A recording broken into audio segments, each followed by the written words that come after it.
Training camp is underway for the Heat, and Kel'el Ware is making headlines, and it could be for all the wrong reasons. Plus, the latest on Tyler Herro and his contract extension on today's episode of Locked On Heat.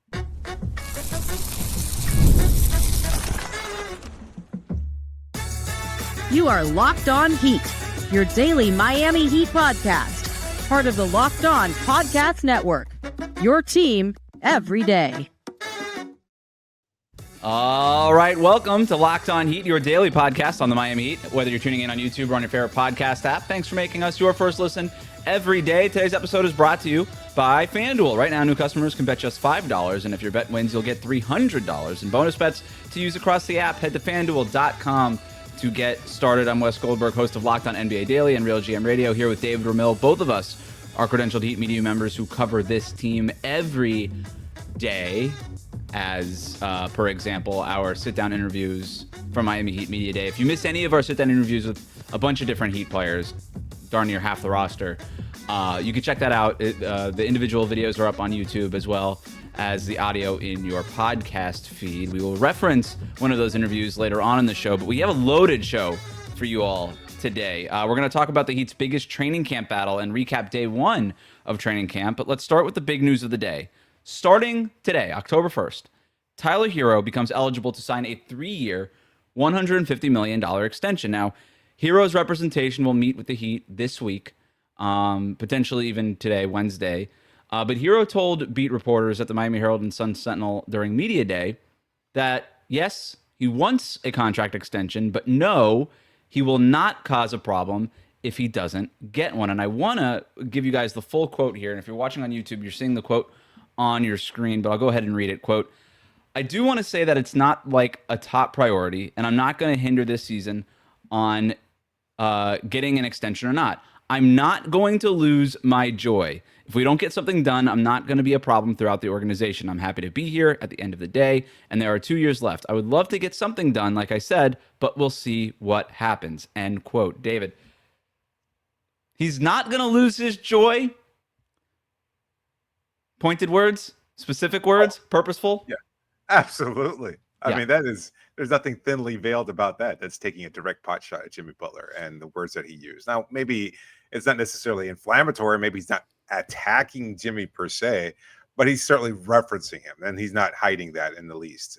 Anthony Chang wrote in his piece about it. He said, like, Tyler Herro literally smirked when he mentioned that. So Herro, it was a joke. He knew what he was doing. Right. So interesting comment from Tyler there, and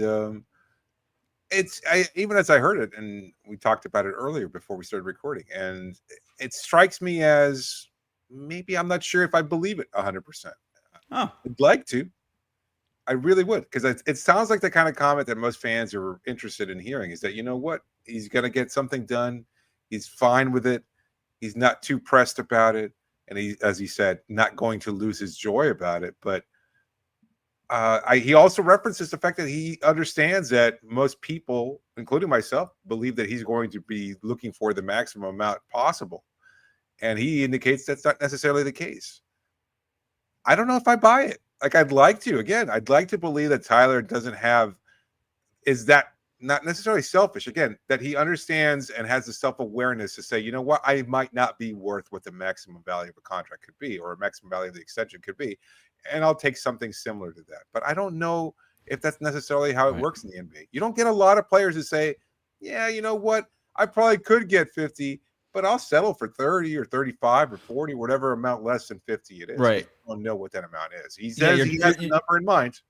But let me read the full quote, because you jumped ahead there a little bit there. But he said, quote, it's not that important to me in terms of having a max contract. He was asked about the max contract, right? So again, 3 years, $149.7 million is what he's eligible for starting now through October 20th. That's basically $50 million. That's a max contract, $50 million a year.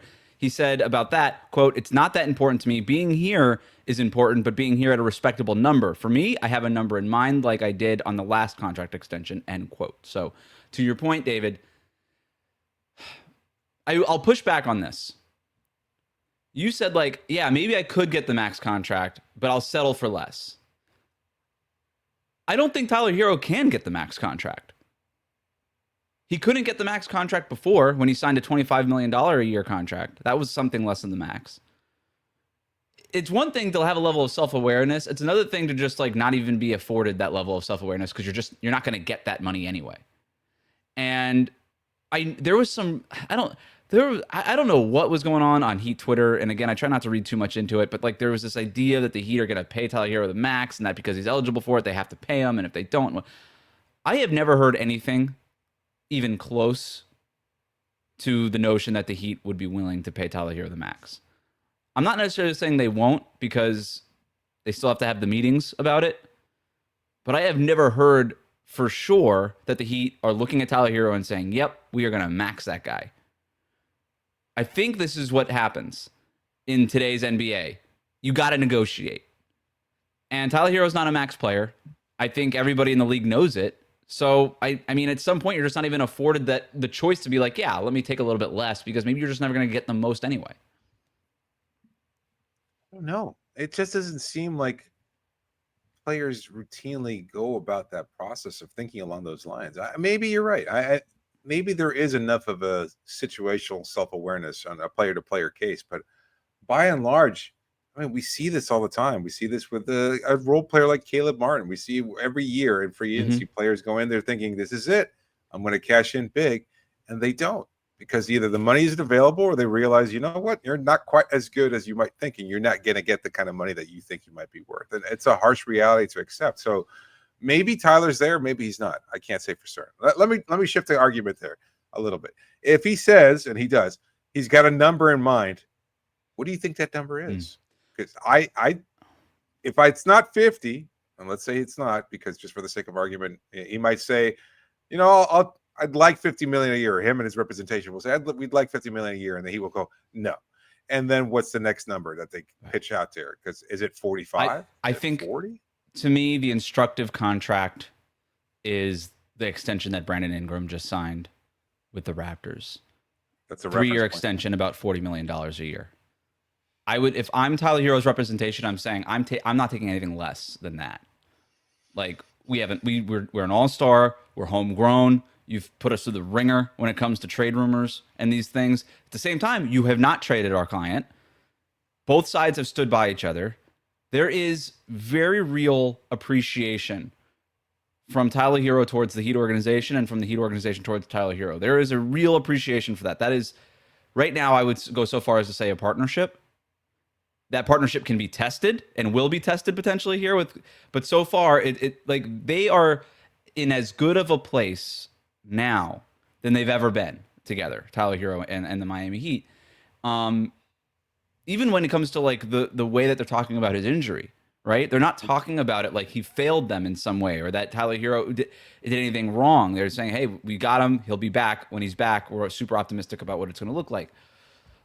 Yeah, if I'm Herro, I'm not settling for anything less than what Ingram got, which is 3 years, $120 million, $40 million annual average value. And by the way, I think that's fair. Brandon Ingram got $40 million. Herro's better than Brandon Ingram. He is. I think that's a fair contract. And I just, you look at what the max, what the real max is these days. It's not $50 million. It's 60. It's 70. It's going to be, players are going to be signing $80 million a year contracts here pretty soon.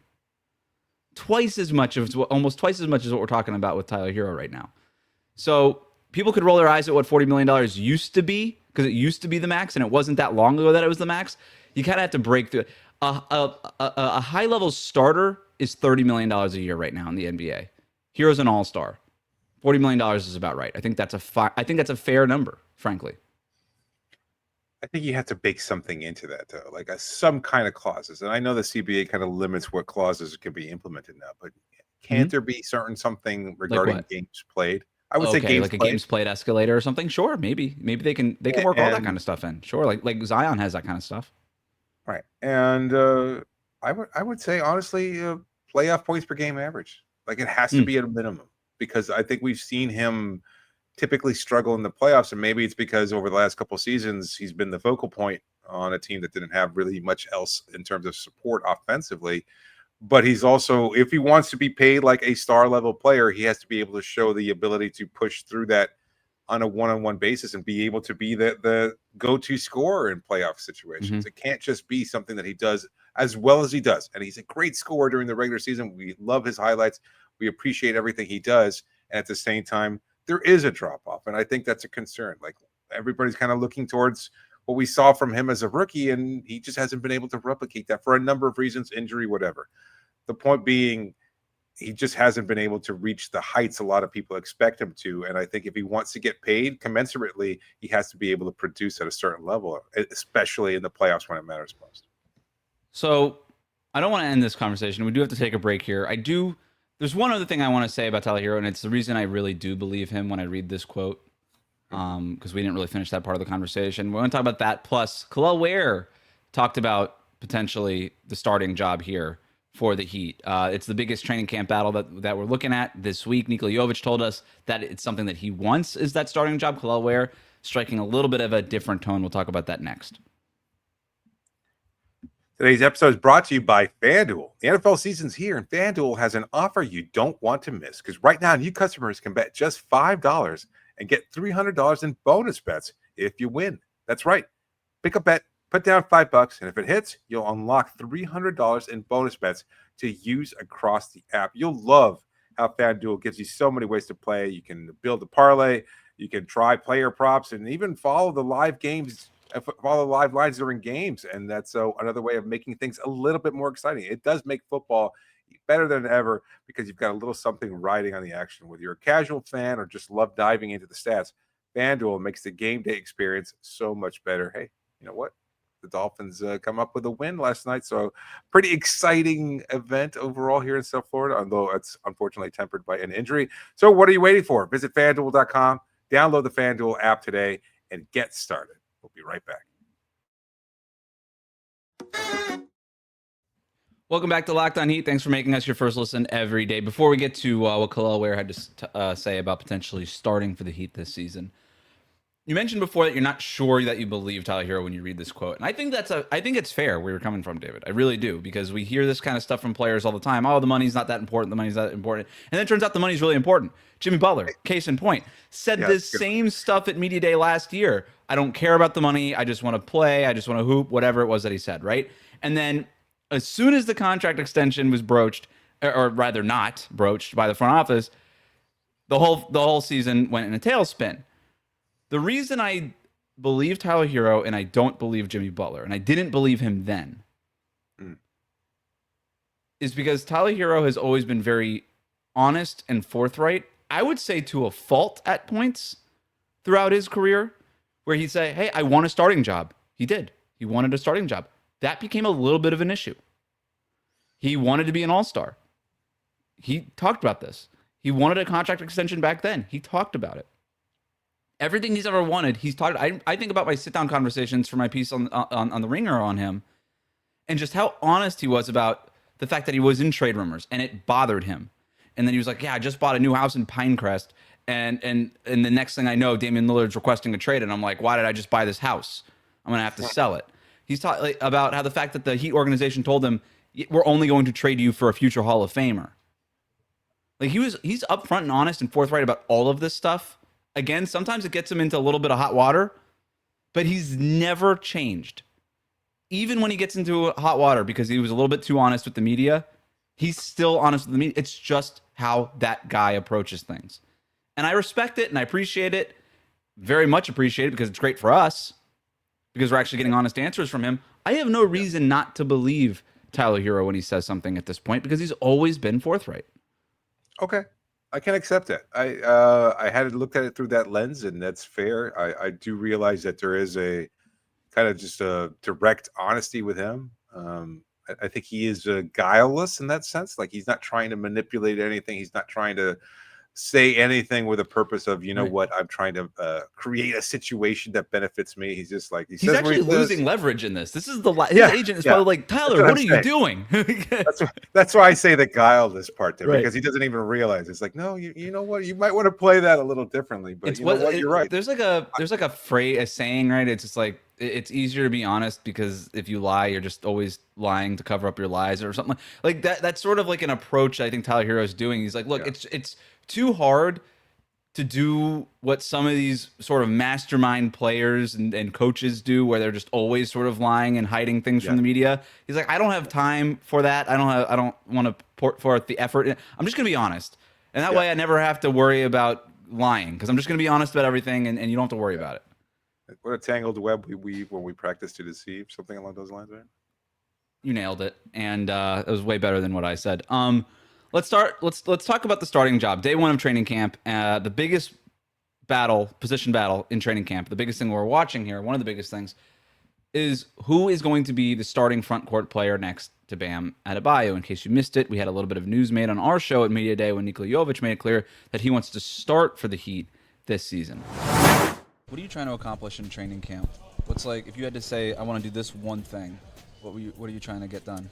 I want to earn the starting spot. I feel like that's the most important thing for me. Even though, maybe I played better last year from the bench, and maybe it's easier for me to play from the bench.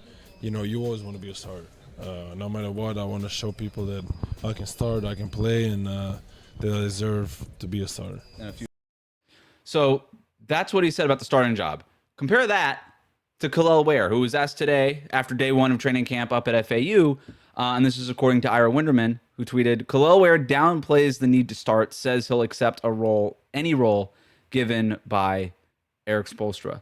So on one hand, David, you've got Nico saying, yep, I want to start. And we talked about it in our Media Day takeaways. I love that. I love that he was just out there saying it. Manifest your goals, dude. Go ahead and do that. And then you've got Kel'el doing the other side of this, where he sort of just downplays the importance of it. Are you buying it? Yes, but I also feel like it's a result of a damned if you do, damned if you don't kind of thing. Like if he says, "Oh, I'm a starter," and no one's going to take that, then he's criticized for making waves or causing problems. This is the more political response. It's like, you know what? I'm just going to do what coach tells me to do, and he hasn't earned that place yet in the locker room where he can make those kind of bold statements. He hasn't done anything. He's solid as a rookie.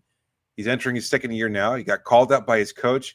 He doesn't want to make those waves. So at first, when I heard the quote, I was like, wow, that's kind of disappointing, because you do want him to have that attitude. It's like, you know what?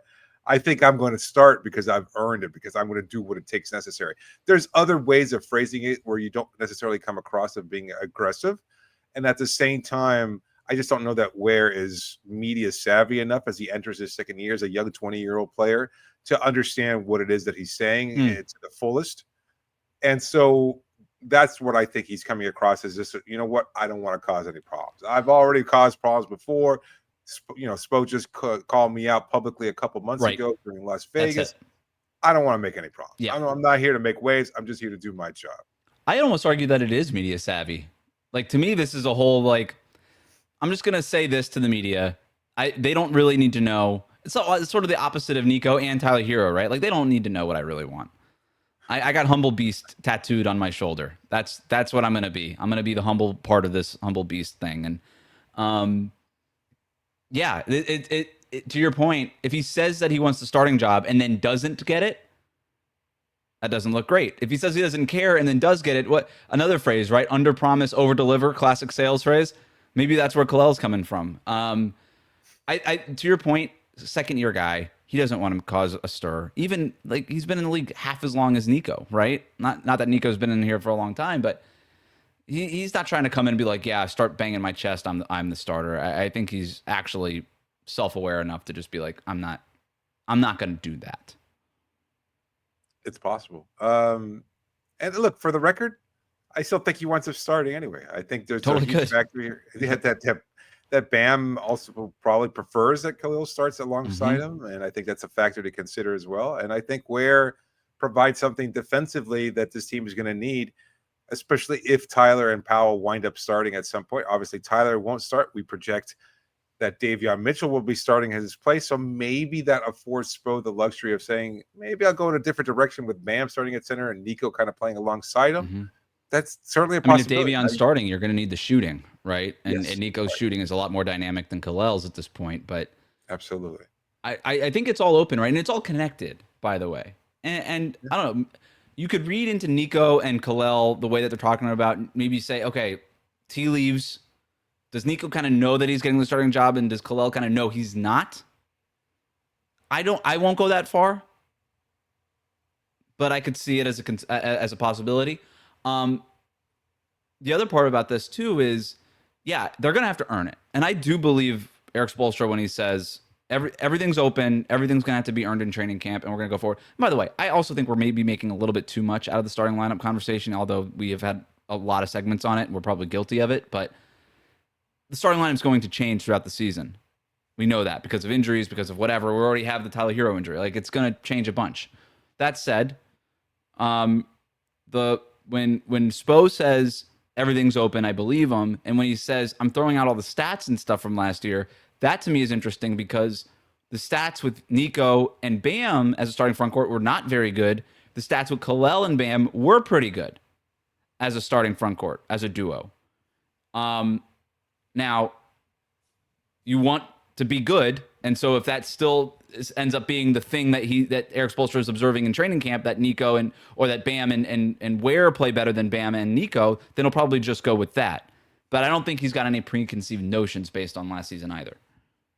Yeah, I think that's fair. And look, I think he's going to go to camp and try out all these different permutations and see what works and see, what blend might find a way to pop. And he talked about, he used that word specifically about finding, specific players who are pop, but a lot of that depends on who you're playing alongside and what works well in terms of being able to implement whatever offensive schematic vision Spo might be having at this point in time. So it's an interesting idea about, we're not quite sure where this is going to lean into or what he's going to do with these possible rotations, but a lot of it can change. And you just, what they're looking for, honestly, is a player who comes out and takes it. And I like Nick's attitude in that sense, though, because he just seemed like, I think playing alongside, as he said, the best player in the world has given him a level of confidence that I don't know. A little fire under him, right? Yeah. Yeah. He doesn't want to go back to the bench. He wants to keep starting. He wants to keep competing. I love it. You wonder if Joker's in his ear saying, no, and in Serbian, obviously, telling him, no, you deserve this. You can do this, etc. You're good enough. Yeah. You are this good. And you've earned this place, Yeah. And he kind of believes it. He's entering his fourth year, right? Fourth year. Fourth year. So, and he's at this point where, he's starting alongside Joker and for a high level competition at Eurobasket. And now he kind of takes that and says, you know what? Why can't I do this for Miami? What is holding me back? And why can't I just take what's mine? And so who knows? Maybe I'd love to see him be more aggressive than ever, because I don't know how it's going to work out, but it would be interesting. We're going to see Bam and Ware play together no matter what. We're going to see Bam and Nico play together no matter what. We're going to see Nico and Ware probably play together no matter what. So again, we're probably making too much of a big deal out of the starting lineup, although it is important.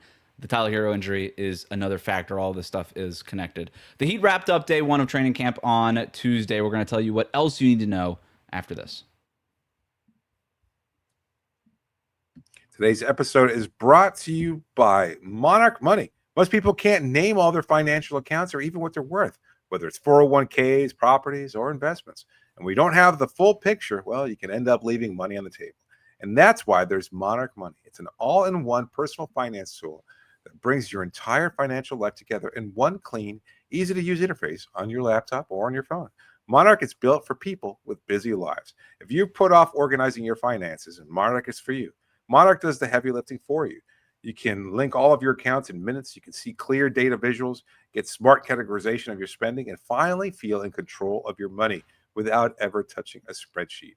If you can maybe use Monarch to identify exactly what you're spending money on, and maybe you're not saving as much as you thought you would. Let's say you've got a big goal or a big purchase down the road that you're trying to save up for, and all of a sudden you're looking at your account. It's like, not quite what I expected to. Well, Monarch helps you notice an efficient investment allocation and discover forgotten 401ks from past jobs. So there's a lot of tools available to you, but only if you download Monarch Money. So don't let financial opportunities slip through the cracks. Use the code LOCKDOWNNBA at monarchmoney.com on your browser for half off your first year. That's 50% off your first year at monarchmoney.com with the code LOCKEDONNBA. All right, so day one of training camp is in the books. We're going to do a little notebook dump, recapping what you need to know from day one of training camp. Two things on the injury front. Dru Smith full participant in practice, including the 5-on-5s. The Heat are going to run this team through a ton of 5-on-5s. That is a Heat staple at training camp. A lot of scrimmaging, a lot of live ball action, a lot of that kind of stuff, right? Dru Smith, full participant. That's great news, David. Great news. Can I say that that was probably one of the things that stood out to me the most is like Dru's interview with us at Media Day. I'm kind of rooting for him, to be honest with you. Like he's just, what a journey it's been for him to be such a young player, still trying to carve out his place at the NBA level and to go through all the adversity he has, to question whether or not he even wants to play again and to be a part of this. And he just keeps finding a way. What does Eric Spoelstra say at training camp, that his superpower is just putting in the work or something along those lines? Yeah, it's unbelievable. What an inspiration he is to all the other guys on this roster. So you hope that he can kind of tie it all together and stay healthy, because he's definitely earned this. You know, we saw what he was capable of last year. And this isn't just lip service, because he was becoming the impactful two-way player that he believed he was, and that the coaching staff believed he was. We hadn't seen that up to that point. Like, everybody kind of just goes, oh, Dru Smith, the Dru Smith experience again after a catastrophic injury 2 seasons ago. And then he winds up becoming this incredible spark off the bench and really providing a nice boost to a team that really could use it, because they were still going through the whole Jimmy drama. And all of a sudden, Dru just comes up and makes this the most of this opportunity. You hope that he continues to play. So you know what? The fact that he's out there, he told us he was moving well and he was going to be doing just fine. And it's a great sign for him. So you know what? Maybe there's a possibility that he challenges Davion Mitchell for the starting point guard job. Why not? Too much? Too far? Yeah. That was a lot of hot sauce there. A lot of dip on that chip. We'll see. In other injury news, Pelle Larsson, limited with a quad contusion, did do a little bit of work off to the side, did not participate in the 5-on-5s. Doesn't sound like it's a big issue. Hurt his quad in the last game during Eurobasket, so he'll be ramping up back into 5-on-5s. But with Dru Smith back, with Pelle Larsson on his way back, not to belittle the Tyler Herro injury, David, but this team is mostly healthy. And another part of this notebook dump here is, with this long offseason, and the way that this team, everybody across the board is motivated after a down year, everybody just seems like to be in great. Jaime Jaquez looks great. We sat right next to him at Media Day. He looks great. Bam Adebayo looks as ripped as he's ever looked. Davion looks great. Terry Rozier lost 10 to 12 pounds. Even Tyler looked pretty good. Yeah. Like Larsson looked much bigger in person. We saw him last year. Like, he's definitely put on muscle mass over the course of a season. We interviewed him last year as a rookie, and the comparison now is very different than what he looked like. Nico too keeps getting bigger, right? Like all these. So everybody looks to be like in great shape. Not to do the whole Media Day muscle watch thing, but kind of. One player I thought maybe didn't. I don't want to put it out there necessarily. Norman Powell. I think he looked a little not quite training camp ready. He did mention that he's still working his way into like heat, body, fat stuff. So he'll have to work on it. To your point, maybe Dru Smith challenges Norm Powell for the starting job. Probably not. No. Last thing here from day one, just another standout quote here. Eric Spoelstra was asked about playing more up tempo. It was something that you and I talked about, our Media Day takeaway. You talked to all these guys across the roster, and we're going to play fast, we want to play up tempo, all this stuff. Eric Spoelstra was asked about, hey, a lot of the players said they want to play up tempo. What do you think about that? And he said players are full of crap. And I love that. And he's, joking and stuff, but he's right. Basically saying, hey, it's up to the players to play fast. You can only tell them that we want to play fast and do it all that much. The players have to run. The players have to play fast. That's how this happens. So if they want to play fast, great, but I need to see it, right? And, he goes on to say, we're not going to play fast just to play fast. We got to be, blah, blah, blah, strategic in the way that we're playing and all these things. We're not just going to run up and down the floor, whatever. And then he makes it a point to emphasize versatility. And that's something that keeps coming up with Spo right now, is emphasizing the versatility of the roster, the ability to play different ways with different lineups. What did you make of Spoelstra sort of downplaying the tempo part of this, though? Because we kind of tend to hear this every year. I think last season he mentioned something similar about wanting to play at a faster pace and implementing a new offense, kind of what looked early on to be a fast-paced offense built off a lot of turnovers and things of that sort. And what happens? Well, it just kind of goes completely back to what it had been reversed before. It kind of reverted back to that slower pace. So I don't know. It's hard to kind of. I think he wants to have these kinds of things implemented. I think he wants to, but at the same time, I think the personnel in the past just hasn't been able to make the most of that. Haven't been able to play that style, and maybe this year is something different. So maybe it's just a matter of like not putting it out there and just saying, you know what, finally I have the team that can run and play at a faster pace, at a higher level, etc. And they'll just see the product out on the court rather than me talking about it and just putting it out there. It would not shock me if Spo was like, no, I don't really want to play fast, whatever. And they'll like the Heat lead the league in pace because Eric Spoelstra is a psycho paranoid head coach. And he was just like, play fast. Why would anybody ever do that? That's such a novel. Why would we do that? We would never do that. Fast? Yeah. No, I'm but really to his surprised. Point, he's 100% correct. Like the Pacers play fast, and like a couple of different players talk to us about, like, you look at the way Indiana plays and play fast. That's where the league is going. All this stuff. Yeah, okay. The Pacers play fast because they have an engine, Tyrese Halliburton. I'm actually really interested to see how fast the Pacers play this year without him. McConnell plays pretty fast, and Nembhard will play pretty fast, but without Halliburton, that engine to move them, how fast can they play? You can't just run up and down the court. The ball has to go somewhere. Decisions have to get made. And if the wrong decisions get made, then you have to slow things down. You need great decision makers to play fast. Do the Heat have that guy? I don't know. Spoelstra can install whatever kind of schemes and offense and go-to plays that he wants. And I do ultimately think they're going to play faster than they did last year, but they were 27th in pace last year. That's right, exactly. Like, that's not a high bar to clear there. Are they going to be a fast team? We'll see. But that, like Spo said, that's up to the players. You guys want to play fast? Okay, play fast. I feel like it's a lot of Davion pushing pace, and then guys. Davion can do it. Yeah. Yeah, I think it's a matter of who's trailing and kind of running a two-man game with him. And to that end, I could see Nico doing it. I could see Ware doing it. Definitely Dam.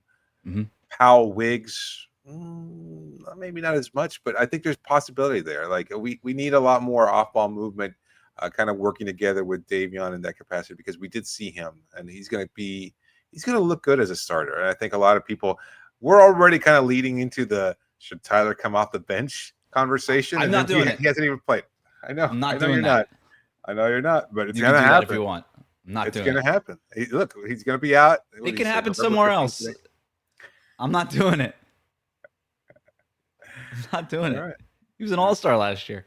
Let us know what you think in the YouTube comments. We'll be back again with another training camp recap. We'll be covering it all week long. Thanks for making Locked On Heat your first listen today.